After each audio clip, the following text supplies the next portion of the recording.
What happened between the first kick and the belt hitting the floor took less than 8 seconds, but the man who threw that kick has not taught a class since. A black belt is lying on a wooden bench near a door. It is folded once, precisely, deliberately, the way you fold a flag or a letter you're not going to send. Nobody placed it there by accident, but it was picked up from a floor, held with 2 hands, and set down with the kind of care a person gives to something that used to mean everything to someone who is no longer in the room. The man who wore it is gone. He walked out 4 minutes ago. He didn't take the belt with him. He didn't ask for it back. He left through the same door he came in through, except this time the door didn't slam. It closed softly, the kind of soft that only comes after loud, the silence after a window breaks, the stillness in a room that has just seen something it doesn't have words for yet. Inside the school, 12 students are standing in 2 rows. They haven't moved. Their instructor is facing the front wall, his back to them, his hands at his sides, his breathing unchanged, the same rhythm it's been all night, as if nothing happened, as if the last 6 minutes were a commercial break, and now the regular program is resuming. He turns around, looks at them, every face, one at a time. He says one sentence. Then he walks to the student he was correcting before the interruption, adjusts the man's elbow and says, "Again." The lesson resumes, the belt stays on the bench. The school didn't look like what people expected. 628 College Street, Chinatown, Los Angeles. A narrow building wedged between a herbalist shop with dusty jars in the window and a printing press that left a low vibration in the walls you could feel through your bare feet if you stood still long enough. The street smelled like roasted duck and diesel exhaust. Buses wheezed past the corner every 12 minutes. You could time your warm-up to them.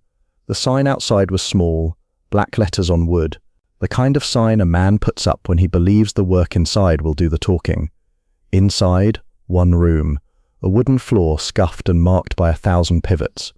One mirrored wall, a wooden dummy, the Mook Yan Jong, bolted to the far wall, its 3 arms polished smooth by 10,000 palm strikes until the wood looked like bone. A heavy bag in the corner, black canvas, duct-taped at one seam. A piece of tape near the bottom had curled into a shape that looked, if you squinted, like a frowning face. One of the students, the college kid, had named it Gerald. Bruce had not acknowledged this, but he hadn't removed the tape either, which was as close to approval as Gerald was going to get. A bench near the door, shoes in pairs, toes pointing the same direction. No trophies, no photographs, no banners, no certificates, just a clock, the mirror, and the wooden dummy. Wednesday evening, 7 o'clock. 12 students standing in 2 rows. Bruce stood at the front. Black shirt, dark pants, no shoes, no belt, no gi. He looked like a man who got dressed for function and nothing else. His weight was centered, not forward, not back, in a way that made him look simultaneously relaxed and coiled, the way a cat looks sitting on a windowsill watching a bird. The 12 were varied. A college kid from UCLA, 20, thin, the fastest hands in the room after Bruce, but too much shoulder in everything. A postal worker, 38, quiet, thick forearms from carrying mail 6 days a week. He showed up 10 minutes early every class and left 10 minutes late and never asked a question he didn't need answered. A stuntman from Burbank, wiry, always rolling his shoulders, already knew how to fall, learning how to make someone else fall. A school teacher in his mid-40s who had studied karate for 6 years and quit because he felt like he was memorizing a language nobody spoke. Bruce was teaching one technique, not a combination, not a 12-movement form with a ceremonial bow. One movement, the close-range interception. The idea that the block and the strike could be the same motion, that if you separated defense and offense into 2 events, the fight had already moved past you. He demonstrated it 3 times, each time identical, no wind-up, no telegraph, just the hand arriving where the attack would be and the attack no longer being there. The block and the strike are the same movement, he said. If you separate them, you are already late. He walked between the rows, adjusting. The postal worker's elbow, 2 degrees inward. The stuntman's wrist, a quarter rotation. He touched each correction with 2 fingers, light and precise. He didn't grab, he didn't push, he guided. The postal worker struck a pad, close. Not quite. Your elbow, Bruce said. 2 degrees, feel where the bone wants to go. The postal worker adjusted. Struck again. Better. Again. He moved to the college kid. Fast hands, but too much effort. Speed that came from trying to be fast rather than being fast. And the difference between those two things is the difference between a river and a fire hose. "You're racing yourself?" Bruce said. "The target isn't running away." The college kid struck. The shoulder dropped. The effort disappeared. The speed stayed. Bruce nodded. Moved on. The stuntman. The school teacher. One by one. A correction. A word. The slow, patient work of turning 12 different bodies into 12 versions of the same idea. The college kid leaned toward the postal worker and whispered, "I think Gerald is judging me." He meant the heavy bag with the frowning tape face. The postal worker didn't smile. "Gerald judges everyone," he whispered back. Bruce didn't turn around, but the corner of his mouth moved, a quarter inch for less than a second, and then it was gone. 7:22 p.m. The clock ticked. Gerald swayed. The door opened. Not knocked. Pushed. The kind of push that says the person behind it expects the room to rearrange itself around him. Cold air came through. The college kid felt it on his bare arms. He glanced toward the door. His hand stopped. A man stood in the doorway. Not tall, 5'9", 5'10", but wide, built the way men are built when they've spent a decade doing the same kata 10,000 times, until the body becomes the shape of the discipline. Shoulders square, chest forward, chin up by 3 degrees, enough to look down at anyone shorter, which was most people. He was wearing a white gi, crisp ironed, the kind of white that comes from bleach and intention, and around his waist a black belt tied in a knot so precise it looked structural. He stood in the doorway and scanned the room the way an inspector scans a building he's about to condemn. The scuffed floor, the taped bag, the cracked mirror, the absence of trophies, certificates, anything that announced, "This place has earned something." Then his eyes found Bruce. Black shirt, no shoes, no belt, no visible rank. He looked at Bruce the way a landlord looks at a tenant who is behind on rent. Bruce was adjusting the postal worker's elbow. He did not look up. He did not acknowledge the open door or the white gi or the cold air or the man who looked like he'd been manufactured specifically for the purpose of being intimidating.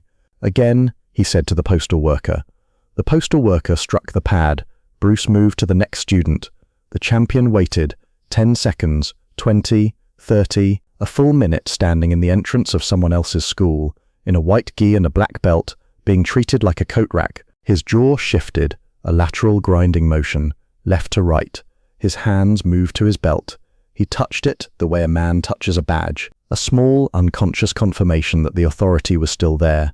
He had walked into dojos and gyms across Southern California for 19 years, and every time the room had responded. A nod, a bow, a pause, something. This room gave him nothing. The students felt it, all 12, a pressure change. The stuntman shifted his weight to his back foot, subtle, professional. The instinct of a man who has spent years on film sets and knows what a scene looks like right before it goes wrong. The school teacher was watching Bruce's face, looking for any sign that the instructor knew there was a loaded man standing at his door. There was no sign. Bruce moved to the stuntman, adjusted his wrist, said, "The structure finds the target. You don't carry the structure to it." The stuntman struck the pad. Bruce nodded. He moved to the next student. But here, invisible to every person in the room except the heavy bag, which couldn't tell anyone, something happened. Bruce's right thumb pressed against his index finger. A micro-compression. Not a fist, not a clench, a pressure. The kind of thing a body does when the mind has registered a threat and has chosen not to act on it yet, but wants the hands to know the decision could change. It lasted less than a second. Then the thumb relaxed. Bruce adjusted the mechanic's hip, moved on. The champion stepped forward. He crossed the threshold from the entryway onto the wooden floor. His shoes, white canvas tournament shoes with rubber soles, touched the training surface without being removed. The college kid looked at the shoes, then at Bruce. The school teacher's stomach tightened. 6 years of karate had taught him many things, and the first was, you never wear shoes on someone else's training floor. The postal worker's hands stopped moving. Bruce noticed the shoes. He did not mention them. He finished adjusting the mechanic's shoulder, stepped back, and turned, not quickly, not slowly, without emphasis of any kind, to face the champion for the first time. He said nothing. He waited, hands at his sides, weight centered. His face carried no expression. Not curiosity, not hostility, not the rehearsed calm of a man bracing for confrontation. Just attention. Open, neutral attention. The kind a man gives to something he hasn't classified yet. The champion spoke. His voice was loud. Not shouting, projected. The trained volume of a man who has addressed tournament audiences and judging panels. A voice designed to fill a room and make sure everyone in it understands that the person speaking is accustomed to being listened to.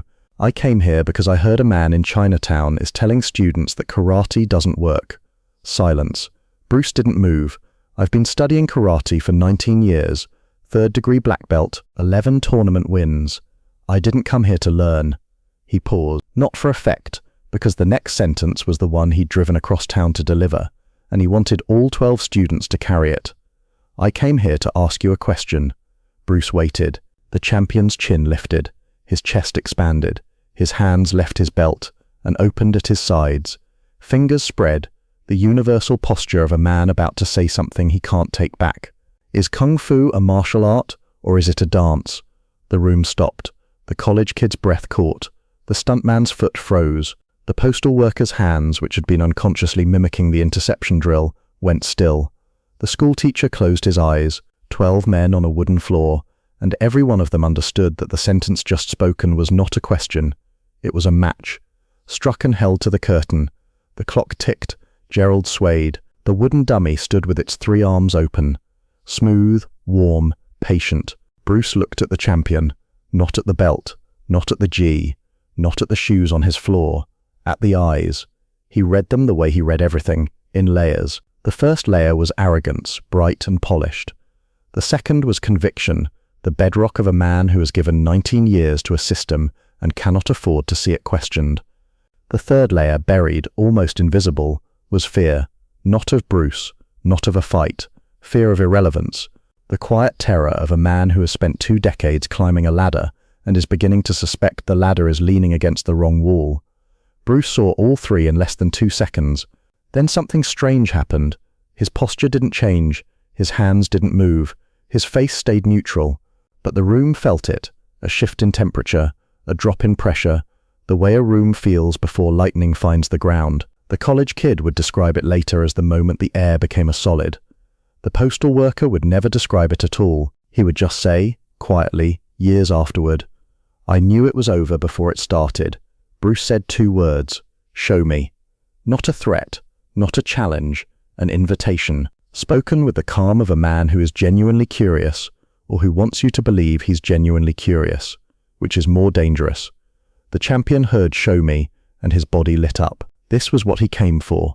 Permission, a stage, an audience of 12 people about to watch their teacher get corrected by a man who had earned the right to correct him.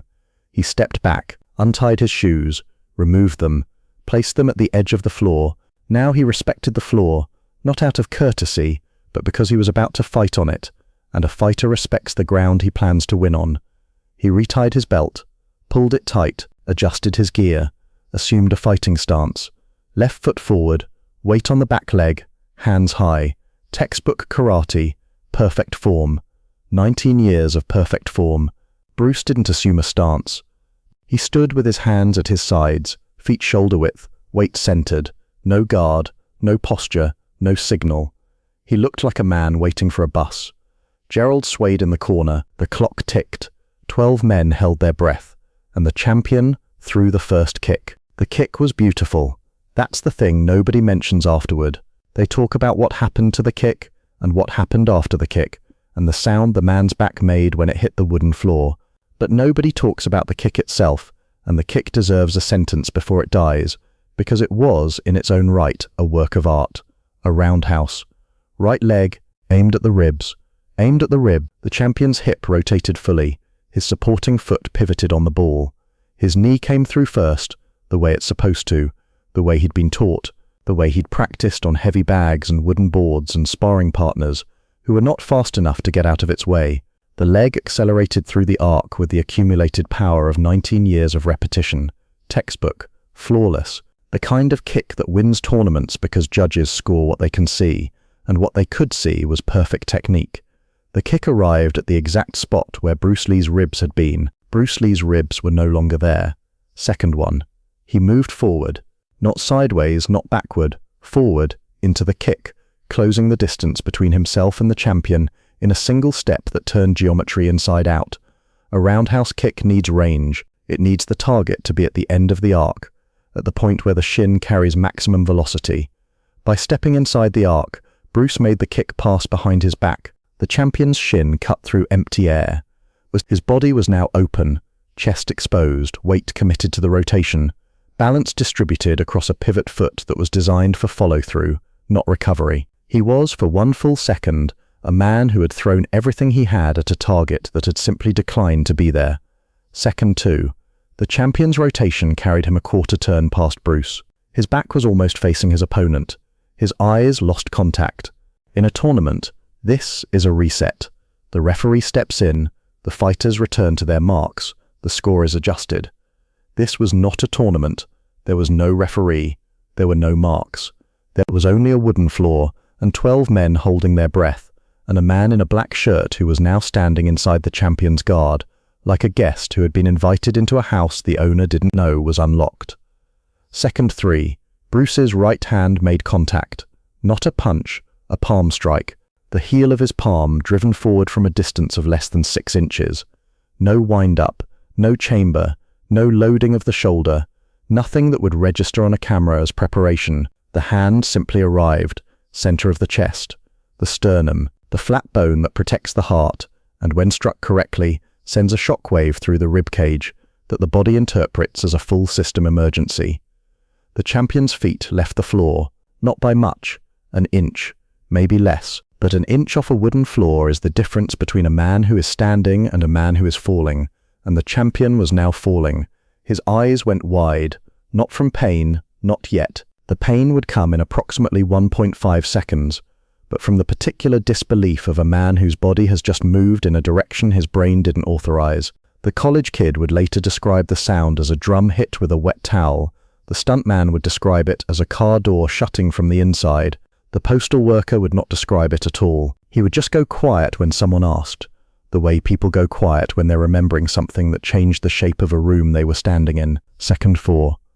The champion stumbled. His left foot reached for the floor and found it at the wrong angle. His weight, which had been committed to the roundhouse, was now committed to nothing, traveling backward with no plan and no anchor. His arms came up, not to strike, not to block, to catch himself. The instinctive animal motion of a body that knows it is falling and has abandoned strategy for survival. Bruce was already inside, close enough to smell the bleach on the gi, close enough to count the stitches on the belt. Second five. Bruce's left hand found the champion's right wrist. Not a grab, a placement. 2 fingers and a thumb settling on the tendons between the bones, with the precision of a man who has studied the architecture of the human arm. The way an engineer studies a bridge, not to admire it, but to know exactly where it fails. The champion tried to pull free. The wrist didn't move. It wasn't strength holding it there. It was position. The fingers were in the only spot where leverage favored the smaller hand. And the champion's muscles, all of them, the 19 years of developed, tournament-tested muscles, couldn't overcome a grip that weighed less than 2 pounds, but was placed in the one location where 2 pounds was enough. Second 6. The champion's face changed. The arrogance that had walked through the door 4 minutes ago was gone. The conviction that had carried him across Southern California for 2 decades was gone. What was left, visible to every student in the room, visible in the way a fire is visible when the building that housed it has collapsed, was the third layer, the one Bruce had seen from across the room in 2 seconds. Fear. Not of being hurt, fear of being revealed. The terror of a man who has just discovered, in real time, in front of 12 witnesses, that the system he built his life around has a hole in it, large enough for a smaller man to walk through. Second 7. Bruce swept, a short, sharp motion, his right foot against the champion's front ankle. Not a kick, but a redirect, the way you would redirect a river by moving a single stone. The champion's base disappeared. His front leg buckled. His back leg, already compromised from the roundhouse, offered nothing. He went down. Not dramatically. Not the way men fall in movies, spinning, reaching, hitting walls. He went down the way a building goes down when the foundation is removed. Straight, complete, without negotiation. His back hit the wooden floor. The sound was flat and dense. the sound of a body meeting a surface that doesn't care about belts or tournaments or 19 years of anything. His gi opened at the chest, his arms spread. His head bounced once, a small, involuntary aftershock, and then he was still. Second 8, the champion was on the floor. His eyes were on the ceiling. His chest rose and fell in rapid, shallow breaths. The handprint from the palm strike was already forming on his sternum, a red impression that would darken over the next hour and remain for 3 days, a mark shaped exactly like the hand that made it, carried on his body like a signature. And on the floor beside him, untied, uncoiled, lying on the wood like a shed skin, was his black belt. The knot had come apart during the fall. Not because Bruce touched it, not because anyone pulled it. The rotation, the impact, the collapse, the physics of those 8 seconds had done what 20 years of ceremony and discipline had made permanent, and undone it. The belt was just fabric now, black cotton on a wooden floor. It meant nothing without the man who wore it, and the man who wore it was staring at a ceiling he didn't expect to see from this angle. Bruce was standing above him, hands at his sides, bare feet on the wood, breathing unchanged. His posture was the same as before. No guard, no stance, no signal. He looked like a man waiting for a bus. He had always looked like a man waiting for a bus. That was the point. That was the whole lesson. The most dangerous position in the room looked like nothing at all. The champion lay on the floor for 3 seconds. He blinked. Twice. He rolled to his side, pushed himself to his hands and knees, then to his feet. The process took approximately 4 seconds and contained none of the efficiency his training was supposed to provide. He rose the way a man rises when his body is functional, but his understanding of himself has been temporarily uninstalled. His gi was dusty. The wooden floor had left a faint chalk-colored streak across his back. His belt was on the floor. He looked at it. This is the moment, not the fight, not the kick, not the palm strike, or the sweep, or the 8 seconds. This. A man looking at his own belt on a floor that doesn't belong to him, and choosing. He did not pick it up. A man who had tied that belt before every class for over a decade. A man who had stood in front of mirrors, adjusting the knot until the ends hung even. A man who had bowed when it was presented to him, and bowed again when he presented it to his own students, and stored it in a place of honor in his dojo, folded, clean, separate from the rest of his gear, because the belt was not gear. The belt was him. He looked at it on the floor and he chose not to pick it up. He looked at Bruce. He could not hold the gaze. Not because Bruce's eyes were threatening, because they weren't. They were calm, patient, the same neutral attention Bruce had been giving all night.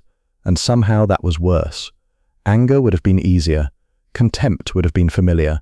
This calm, steady, unimpressed acknowledgement was a mirror, and the champion could not stand what it reflected. He turned, walked to the edge of the floor, put on his shoes, the white canvas tournament shoes he'd placed at the boundary when he'd finally decided to respect the floor he was about to fight on. He tied them without looking down. He walked to the door. He opened it. He walked through. The door closed behind him. Softly, the kind of soft that breaks your heart more than a slam ever could. Because a slam is anger, and anger still has energy, and energy means the fight isn't over. Soft means the fight is over. Soft means the man on the other side of the door has nothing left to push against. Cold air came through the gap before the latch caught. Then the latch caught, and the room was sealed again. Gerald swayed in the corner, barely. The frowning tape face rocked in the draft from the closed door, looking, if you squinted, like it was shaking its head. Bruce stood in the center of the floor. His back was to the students.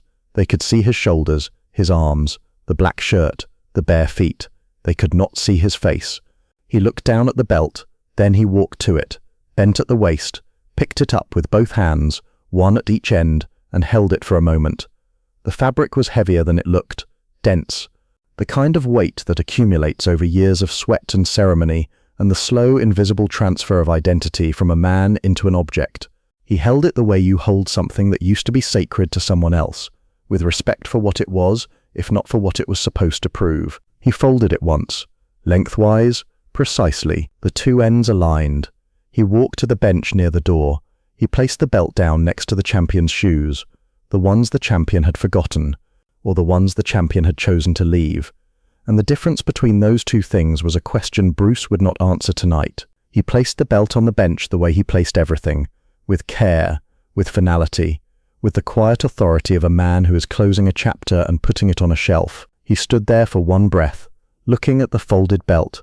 Then he turned around. 12 faces, 2 rows. Nobody had moved. The college kid's mouth was open, not gaping, but parted.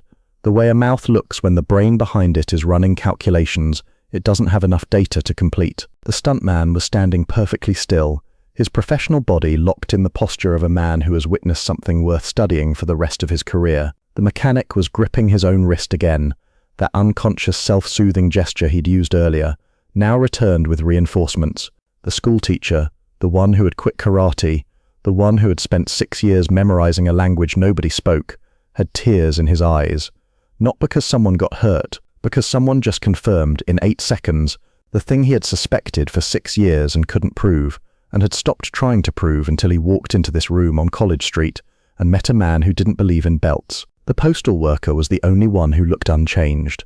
His hands were at his sides, his feet were planted, his face was doing what the postal worker's face always did, holding steady while the world around it rearranged. But his jaw was tight, and if you looked closely, which no one did because everyone was looking at Bruce, his right hand was trembling. Bruce looked at each of them, one face at a time, not a sweep, individual eye contact. The way a man looks at people when he wants them to remember, not just what he says, but the feeling in their body at the moment he says it. He said one sentence. A belt holds up your pants. What holds up your skill is what you do when someone is trying to take it from you. Then he turned to the postal worker, the man with the elbow that was 2 degrees off, the man he had been correcting when the door opened 28 minutes ago, and said, "Again." The postal worker struck the pad. Bruce nodded, moved to the next student. The lesson resumed. Nobody mentioned the fight. Nobody mentioned the belt. Nobody mentioned the 8 seconds or the palm strike or the man in the white gi who had walked in asking whether kung fu was a dance and walked out without his identity tied around his waist. The lesson continued for another 47 minutes. Corrections, adjustments, 2 fingers on a wrist, an elbow moved 2 degrees. The slow, invisible work of building 12 bodies into 12 instruments that could play one note perfectly. At 9 p.m., Bruce said, "Good." The students bowed, some of them the ones from traditional backgrounds. The rest nodded. They retrieved their shoes from the bench. Every one of them looked at the folded black belt as they passed. Nobody touched it. Nobody commented on it. They put on their shoes and walked out, one by one, into the Chinatown night that smelled like roasted duck and exhaust and the faintest trace of jasmine from a tea shop that was closing for the evening. The college kid was the last to leave. He paused at the door. He looked at Gerald, the heavy bag with the frowning tape face. Gerald swayed. The college kid almost said something. He didn't. He closed the door behind him. Bruce was alone. The room was silent. The clock ticked. The mirror reflected an empty school. 2 rows of nothing, a wooden floor with scuff marks, a folded belt on a bench that nobody was coming back for. The wooden dummy stood in its corner with its 3 arms open, smooth and patient and waiting, as it waited every night for the next hand. Bruce walked to the heavy bag, to Gerald. He stood in front of it, looked at the frowning tape face. He almost smiled. Almost. The corner of his mouth moved a fraction of an inch, the same fraction it had moved earlier when the college kid made his joke, the same controlled 1/4 inch of emotion that was all Bruce allowed himself when other people were watching. Nobody was watching now. He hit the bag, once, not hard. A sound check. The chain creaked. Gerald swung. The frowning face rocked forward and back, forward and back. He hit it again, harder. The chain sang, the canvas compressed. The bag swung wide and Gerald's face disappeared into the arc and came back. He hit it a 3rd time. The 3rd strike was different. It was not the clean, controlled, economical movement he taught his students. It was not the precise palm strike he'd used on the champion's sternum. It was a strike with something behind it that had nothing to do with technique and everything to do with the thing that lives underneath technique, the thing he never showed the room, never showed the students, never showed anyone. The bag lurched. The chain screamed. Gerald swung so far that the mounting bolt in the ceiling groaned, and for 1 second the entire school vibrated with the frequency of a man who had just dismantled another man in front of 12 witnesses, without raising his voice or his heart rate, and who was now, alone, in the dark, letting the cost of that composure travel through his hands and into a piece of canvas that couldn't tell anyone. He stood there, breathing. For the first time all night, his breathing was not even. It was deep and rough, and came from a place below the diaphragm, the place where control lives, the place that holds everything in place during the moments when the world is watching, and releases it only when the world has gone home. He breathed. Gerald swung. The chain creaked. Slower, slower, still. He exhaled one long, slow breath through his nose. His shoulders dropped, his hands uncurled, his breathing returned to center, even, measured, the resting state of readiness. The man the room knew. He turned off the light above the training floor. The room went dark except for the streetlight bleeding through the window, which painted a pale stripe across the wooden floor that looked like a scar. He walked to the bench. The belt was still there. The champion's shoes were still there. He looked at both. He picked up the shoes, opened the front door, placed them on the sidewalk outside, side by side, toes pointing toward the street. An old gesture, one his mother would have recognized. It means, "You are welcome to return." He left the belt on the bench. He locked the door, walked to his car, sat behind the wheel, did not start the engine. The street was quiet. A bus had passed 4 minutes ago, the 9:06, and the next wouldn't come until 9:18. Chinatown was settling into its nighttime rhythm, the restaurants dimming their lanterns, the tea shops pulling their chairs inside, a stray cat crossing College Street in the slow diagonal that only cats and old men use. Bruce sat in the dark. His hands were on the steering wheel, still, perfectly still, the same hands that had ended a fight in 8 seconds and folded a belt with the care of a man handling someone else's grief. He sat there for a long time, then he started the car, pulled away from the curb, drove through Chinatown, past the herbalist and the printing press, and the bus stop where the 9:18 was just arriving, its headlights washing the storefronts in pale yellow. Behind him, on the sidewalk outside 628 College Street, a pair of white canvas shoes sat in the dark, toes pointing toward the street, waiting. Inside, on the bench, a folded black belt held the shape of a man who had already left. Nobody came back for either.